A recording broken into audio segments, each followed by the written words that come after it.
నమస్తే, welcome to Andhraprabha. ఏపీలో రాజకీయాలు హీట్ ఎక్కువైంది. అన్ని పార్టీలు దూకుడు పెంచుతున్నాయి. ఈ తరుణంలో నేతలు భవిష్యత్తును వెతుక్కుంటూ పార్టీలో చేరుతున్నారు. తాజాగా వంగవీటి రాధాకృష్ణ జనసేనలో చేరతారన్న ప్రచారం జోరుగా సాగుతుంది. జనసేనకు పొత్తుల్లో భాగంగా 21 స్థానాలు దక్కాయి.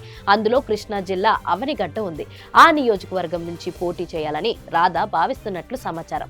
జనసేన తరపున పోటీ చేస్తున్న ఎంపీ అభ్యర్థి వల్లభనేని బాలశౌరి మధ్యత్వంతో రాధా జనసేనలో చేరనున్నట్లు తెలుస్తుంది.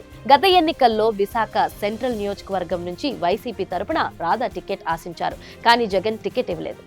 మల్లది విష్ణుకు కేటాయించడంతో తీవ్ర మనస్తాపానికి గురైన రాధా టీడీపీలో చేరారు. అప్పటికే తెలుగుదేశం పార్టీలో అభ్యర్థులు ఖరారయ్యారు. దీంతో ఆయన టీడీపీ తరపున ప్రచారానికి పరిమితమయ్యారు. అయితే ఆ ఎన్నికల్లో తెలుగుదేశం పార్టీ ఓడిపోయింది. దీంతో రాధా సైలెంట్ అయ్యారు. యాక్టివ్ రాజకీయాలకు దూరమయ్యారు. ఈ ఎన్నికల్లో సైతం తెలుగుదేశం పార్టీ ఆయనకు టికెట్ కేటాయించలేదు. ఆయన ఆశిస్తున్న విజయవాడలోని నగర నియోజకవర్గాల్లో దాదాపు అభ్యర్థులు ఖరారయ్యారు. అటు వైసీపీ సైతం అభ్యర్థులను ప్రకటించింది. ఈ తరుణంలో రాధా చుట్టూ రకరకాల ప్రచారం జరుగుతుంది. వైసీపీలోకి వెళ్తారని ఒకసారి, జనసేనలో చేరతారని మరోసారి పెద్ద ఎత్తున టాక్ నడుస్తుంది. కానీ ఆయన ఏ పార్టీలో చేరలేదు. అయితే ఇప్పుడు వల్లభనేని బాలశౌరి రిక్వెస్ట్ చేయడంతో జనసేనలో చేరతారని తెలుస్తుంది. 2004లో రాజశేఖర్ రెడ్డి ప్రోత్సాహంతో విజయవాడ తూర్పు నియోజకవర్గం నుంచి తొలిసారిగా రాధాకృష్ణ పోటీ చేశారు. ఎమ్మెల్యేగా గెలిచారు. 2009లో ప్రజారాజ్యం పార్టీలో చేరారు.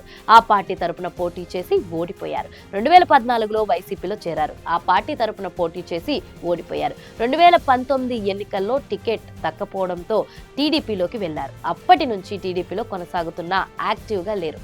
ఈ ఎన్నికల్లో విజయవాడ తూర్పు నుంచి టీడీపీ అభ్యర్థిగా పోటీ చేస్తారని టాక్ నడుస్తుంది. కానీ హైకమాండ్ గద్దె రామ్మోహన్ రావు పేరును ప్రకటించింది. దీంతో రాధాకృష్ణను వైసీపీలోకి తీసుకెళ్లి మచిలీపట్నం ఎంపీ టికెట్ కేటాయిస్తారని ప్రచారం జరిగింది. కానీ అక్కడ కూడా వైసీపీ అభ్యర్థులు ప్రకటన పూర్తయింది. ఈ తరుణంలో తాజాగా మరో వార్త బయటకు వచ్చింది.